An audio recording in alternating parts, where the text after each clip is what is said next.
क्या हुआ जब अयोध्या में प्रकट हुआ साक्षात पुष्पक विमान। राम मंदिर में काम कर रहे मजदूरों ने जब यह नजारा देखा तो सभी के पैरों तले जमीन खिसक गई।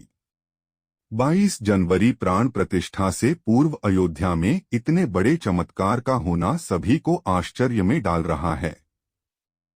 कुछ लोगों ने इसके साक्षात दर्शन किए हैं, जिन्होंने अपनी आंखों देखी। जो बताया उसे सुनकर आपके भी रोंगटे खड़े हो जाएंगे। आगे बढ़ने से पहले अगर आप एक सच्चे सनातनी हैं, प्रभु श्री राम को अपना आराध्य मानते हैं, तो इस वीडियो को लाइक करके कमेंट बॉक्स में जय श्री राम जरूर लिखें। दोस्तों, 22 जनवरी 2024 को राम रामलला अयोध्या के नए भव्य मंदिर में विराजमान होंगे। इस शुभ कार्यक्रम के लिए पूरे देश में निमंत्रण बांटा जा रहा है। शहर से लेकर गांव तक घर घर अक्षत वितरण में बच्चों से लेकर बड़े तक सहयोग कर रहे हैं। यहां तक कि महिलाएं भी घर घर जाकर अक्षत और श्री राम की अयोध्या की फोटो वितरण कर रही है। अयोध्या में राम मंदिर में भगवान राम लल्ला की प्राण प्रतिष्ठा कार्यक्रम की तैयारियां तेजी से की जा रही है। इस कार्यक्रम को बेहद भव्य बनाने के लिए कोई कसर नहीं छोड़ी जा रही। इस बीच राम मंदिर निर्माण का कार्य भी तेजी से किया जा रहा है। मंदिर निर्माण में जो लक्ष्य लिया गया था उसमें लगभग 80% कार्य हो चुका है। 70 खंभों पर मूर्तिकार का काम चल रहा है। पिछले दिनों त्योहार की वजह से यह धीमा पड़ गया था, लेकिन अब वो भी तेज गति से पूरा हो जाएगा। निर्माण कार्य जल्द से जल्द पूरा करने के लिए सभी मजदूर रात दिन मेहनत कर रहे हैं। लेकिन 10 जनवरी की रात कुछ ऐसा चमत्कार हुआ जिसे देखकर सभी मजदूरों के होश उड़ गए। जब रात्रि के समय सब मजदूर अपना काम निपटाकर तंबू में सो रहे थे, उसी समय अचानक से उन्हें वहां कुछ हलचल महसूस हुई। सुरेश नाम के एक मजदूर ने जब तंबू से बाहर झांक कर देखा तो उसे राम मंदिर के परिसर कुछ अजीब सी पीली चमकती हुई चीज दिखाई दी। उसने अपने साथियों को जगाना चाहा, लेकिन कोई भी उसके साथ नहीं आया। जब हिम्मत करके सुरेश जब राम मंदिर परिसर में पहुंचा तो वहां का नजारा बहुत चौंकाने वाला था, क्योंकि वहां पर उसे एक बहुत ही दिव्य चमत्कारिक विमान दिखाई दिया, जिसका आकार मोर के समान था, जो दिखने में काफी सुंदर और तेज से परिपूर्ण था, जो कि राम मंदिर परिसर में पिछले क्षेत्र में उतर रहा था। लेकिन उस विमान को नियंत्रित कौन कर रहा था यह समझ नहीं आ रहा था, क्योंकि उस विमान में इतना तेज था कि सामान्य आंखों से नहीं देखा जा सकता था। लेकिन समझ में कुछ ऐसा आ रहा था मानो स्वयं साक्षात भगवान राम पुष्पक विमान मान के माध्यम से अयोध्या में उतर रहे हैं। सुरेश ने यह चमत्कार अपनी आंखों से देखा, लेकिन अचानक से ही वह बेहोश हो गया, क्योंकि वह उसके तेज को सहन नहीं कर पा रहा था। सुरेश जब सुबह उठा तो वह उसी स्थान पर मौजूद था और उसके साथ ही मंदिर निर्माण कार्य पूरा करने के लिए जा रहे थे। उसने सभी को रोककर रात्रि की सच्चाई बताई, लेकिन सभी उसकी हंसी उड़ा रहे थे। लेकिन सुरेश मन ही मन समझ चुका था कि प्रभु श्री राम अयोध्या आ चुके हैं। यह उसके लिए सौभाग्य था कि उसे इतना सुंदर दृश्य देखने को मिला, जहां शायद उसने साक्षात पुष्पक विमान के दर्शन किए थे। यानी कि प्राण प्रतिष्ठा से पहले अयोध्या प्रकट हुआ साक्षात पुष्पक विमान। दोस्तों, देश के अलग अलग हिस्सों में कई बार अजीब सी आकृति के विमान देखे गए हैं, जिनका संबंध कई बार तो एलियन के साथ जोड़कर भी देखा जाता है। यानी कि अयोध्या में उस रात्रि को मोर की आकृति का विमान देखना वास्तव में प्रभु श्री राम का ही कोई संदेश हो सकता है। लेकिन क्या यह विमान सचमुच में पुष्पक विमान है? इसकी आखिर क्या गारंटी है? इसे समझने के लिए हमें पुष्पक विमान के रहस्य को अच्छे से जानना पड़ेगा। आगे हमारे YouTube चैनल महादेवी मिरेकल पर आपको पुष्पक विमान का रहस्य बताएंगे, जिसे समझकर आपको यकीन होगा कि अयोध्या में पुष्पक विमान का प्रकट होना कलियुग का सबसे बड़ा चमत्कार है। रामायण पुष्पक विमान का जिक्र है, जो पहले कुबेर के पास था। इसके बाद रावण ने उसे अपने सौतेले भाई कुबेर से लंका समेत बलपूर्वक हथिया लिया था। फिर रावण इसी के जरिए कहीं भी आता जाता था। रावण को हराने के बाद यह विमान श्री राम के पास आ गया। वह जीत हासिल करने के बाद इसी विमान के कहीं जगह होते हुए अयोध्या पहुंचे थे। रावण ने इसी के जरिए पंचवटी आश्रम से सीता का हरण किया था और उन्हें उस पर बिठाकर लंका ले गया था। कहा जाता है कि पुष्पक विमान आज के विमान की तरह था। पुष्पक विमान के जरिए रावण हवाई मार्ग से सफर किया करता था। रावण को मौत के घाट उतारने के बाद उसी विमान के जरिए प्रभु श्री राम, माता सीता और लक्ष्मण लंका से अयोध्या लौटे थे। रामायण में जिस तरह से पुष्पक विमान का जिक्र मिलता है, उससे तो यही लगता है कि यह आज के हवाई जहाज की तरह था, लेकिन तकनीक के मामले में मॉडल एरोप्लेन से कहीं आगे था। रामायण के सुंदरकांड के 7वें अध्याय में पुष्पक विमान के बारे में जानकारी मिलती है। पुष्पक विमान की आकृति मोर की तरह थी। यह अग्नि और वायु ऊर्जा से उड़ान भरता था। इसकी तकनीक इतनी उत्कृष्ट थी कि इसका आकार छोटा और बड़ा किया जा सकता था। कहा जाता है कि रावण अपनी पूरी सेना को साथ लेकर इस विमान से उड़ान भर सकता था। पुष्पक विमान अपने चालक की इच्छा के अनुसार गति पकड़ता था। यह मन की गति से उड़ान भर सकता था। विमान में बैठने के लिए कई आसन बने थे। पौराणिक कथाओं के मुताबिक युद्ध के बाद भगवान श्री राम ने विमान का पूजन कर यह दिव्य विमान वापस कुबेर को सौंप दिया। कुबेर ने पुष्पक विमान को भेंट स्वरूप प्रभु श्री राम को दे दिया, जिसके बाद इसी पुष्पक विमान से प्रभु श्री राम, माता सीता और लक्ष्मण अयोध्या पहुंचे। अब दोस्तों, कई हजारों सालों बाद एक बार फिर जब भव्य राम मंदिर का निर्माण हुआ है, तो प्रभु श्री राम अपने भाई लक्ष्मण और मां का सीता के साथ एक बार फिर से अयोध्या धाम पहुंच रहे हैं, वह भी अपने इसी पुष्पक विमान पर, जिसका नजारा वहां के मजदूर अपनी आंखों से देख चुके हैं। रामायण के प्रसंग में कहा गया है कि जब माता सीता का हरण करके रावण ले जा रहा था तो रास्ते में जटायु ने अपनी चोंच से रावण को चोट पहुंचाई थी। उस समय रावण पुष्पक विमान में ही मौजूद था। इसके बाद रावण ने तलवार से जटायु को लहूलुहान कर दिया था।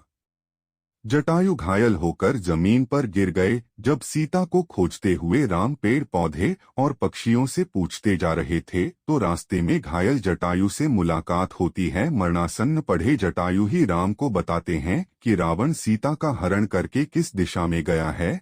लेकिन जब साक्षात प्रभु श्री राम पुष्पक विमान में अयोध्या आ चुके हैं तो भला उनके परम भक्त जटायु कैसे पीछे रह सकते हैं।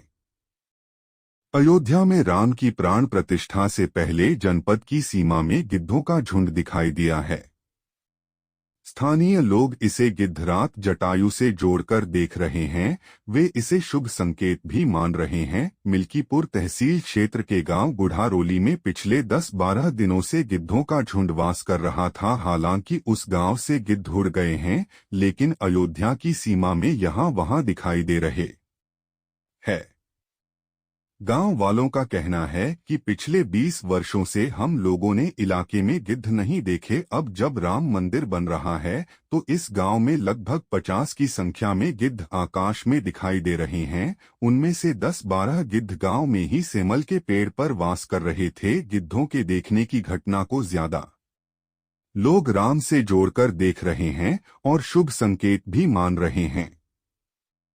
22 जनवरी को होने वाले प्राण प्रतिष्ठा के समारोह में देश के प्रधानमंत्री नरेंद्र मोदी ने देश विदेश की कई महान हस्तियों को निमंत्रण दिया है। लेकिन आपको जानकर हैरानी होगी, नेपाल में भी कुछ विशेष लोगों को समारोह में आने का निमंत्रण दिया गया है। इसके पीछे का रहस्य जानकर आप के भी होश उड़ जाएंगे, क्योंकि नेपाल को भगवान श्री राम का ससुराल कहा जाता है। क्योंकि नेपाल एक समय पर जनकपुर धाम था, जहां के राजा थे राजा जनक और उनकी पुत्री मां सीता वहीं पर भूमि में से प्रकट हुई थी। जनकपुर धाम, जिसे मिथिला भी कहा जाता था। मिथिला संस्कृति में यह मान्यता है कि जब बेटी का गृह प्रवेश होता है तो उसके मायके से तोहफा और अन्य सामग्री भिजवाई जाती है। इसी परंपरा के मुताबिक जब प्रभु राम का मंदिर में गृह प्रवेश होगा तो सीता जी की ओर नेपाल से अयोध्या उपहार आ रहे हैं, जिसे भार यात्रा का नाम दिया गया है।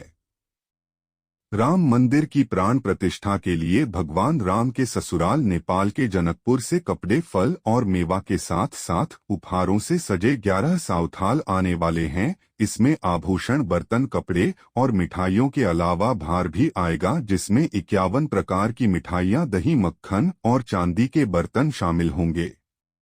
जनवरी को प्राण प्रतिष्ठा समारोह होने वाला है। इसके लिए श्री राम जन्मभूमि तीर्थ क्षेत्र ट्रस्ट की तरफ से भगवान राम की ससुराल नेपाल के कई गणमान्य लोगों को निमंत्रण पत्र भेजे गए हैं। दोस्तों, आज हम राम मंदिर को बनते हुए देख रहे हैं, यह हमारा सौभाग्य है।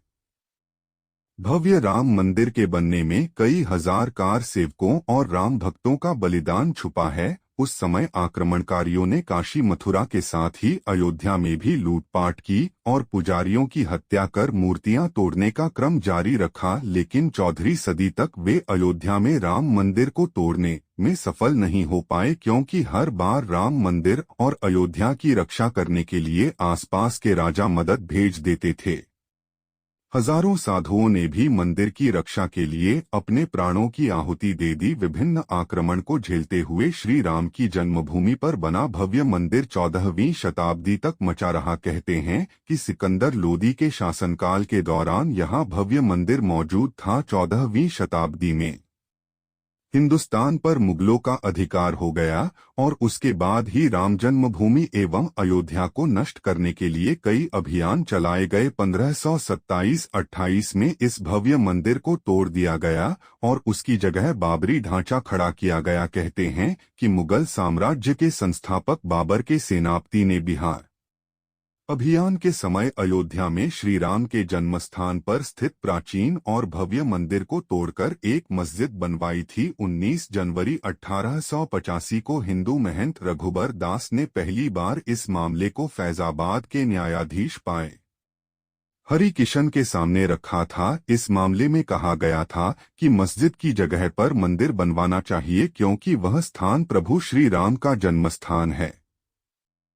वर्ष 1947 में भारत सरकार ने मुसलमानों को विवादित स्थल से दूर रहने के आदेश दिए और मस्जिद के मुख्य द्वार पर ताला लगा दिया गया, जबकि हिंदू श्रद्धालुओं को एक अलग जगह से प्रवेश दिया जाता रहा। लेकिन सन 1979 में एक ऐसा चमत्कार हुआ जिसे देखकर मुसलमानों की भी आंखें खुल गई। यह राम लल्ला का बहुत बड़ा चमत्कार था कि मस्जिद के अंदर से अचानक ही रामलला की मूर्ति प्रकट हो गई। कुछ कट्टरपंथी का कहना था कि कुछ हिंदू दलों ने रात्रि के समय चुपके से यहां पर मूर्तियां रखी है। 1940 में भगवान राम की मूर्तियां मस्जिद में पाई गई। मुसलमानों ने इस पर विरोध व्यक्त किया और दोनों पक्षों ने अदालत में मुकदमा दायर कर दिया। सरकार ने इस स्थल को विवादित घोषित करके ताला लगा दिया। 30 अक्टूबर 1990 को हजारों राम भक्तों ने मुख्यमंत्री मुलायम सिंह यादव द्वारा खड़ी की गई अनेक बाधाओं को पार कर अयोध्या में प्रवेश किया और विवादित ढांचे के ऊपर भगवा ध्वज फहरा दिया। लेकिन 2 नवंबर 1990 को मुलायम सिंह यादव ने कारसेवकों पर गोली चलाने का आदेश दिया, जिसमें सैकड़ों राम भक्तों ने अपने जीवन की आहुतियां दी। सरयू तट राम भक्तों की लाशों से भर गया था। इस नृशंस हत्याकांड के बाद अप्रैल 1991 को उत्तर प्रदेश के तत्कालीन मुख्यमंत्री मुलायम सिंह यादव को इस्तीफा देना पड़ा। उस समय कोठारी बंधुओं के बलिदान की चर्चा खूब रही। दिसंबर 19 में को जब विवादित ढांचा गिराया गया, उस समय राज्य में कल्याण सिंह की सरकार थी। उस दिन सुबह करीब 10:30 बजे हजारों लाखों की संख्या में कार सेवक पहुंचने लगे। दोपहर में 12 बजे के करीब कार सेवकों का एक बड़ा जत्था मस्जिद की दीवार पर चढ़ने लगता है। लाखों की भीड़ दास को संभालना सभी के लिए मुश्किल हो गया। दोपहर के 3:40 पर पहला गुंबद भीड़ ने तोड़ दिया और फिर 5 बजने में जब 5 मिनट का वक्त बाकी था, तब तक पूरे का पूरा विवादित ढांचा जमींदोज हो चुका था। भीड़ ने उसी जगह पूजा अर्चना की और रामशिला की स्थापना कर दी। मुख्यमंत्री कल्याण सिंह का साफ आदेश था कि कारसेवकों पर गोली नहीं चलेगी। इस महान कल्याण सिंह जी को हम शाश्वत प्रणाम करते हैं। दोस्तों, राम मंदिर को बनता हुआ देखना सौभाग्य है। लेकिन जब भी हम इसके पीछे हजारों हिंदुओं का बलिदान देखते हैं तो हमारी आंखें नम हो जाती है। इस पूरी वीडियो को देखने के बाद आक्रमणकारियों के लिए आपके क्या विचार है, इसे कमेंट बॉक्स में जरूर बताइएगा। हमारे महान शहीदों के लिए आपकी श्रद्धांजलि नीचे कमेंट बॉक्स में जरूर दीजिएगा। कोई भी बात अच्छी लगी हो तो लाइक जरूर करें।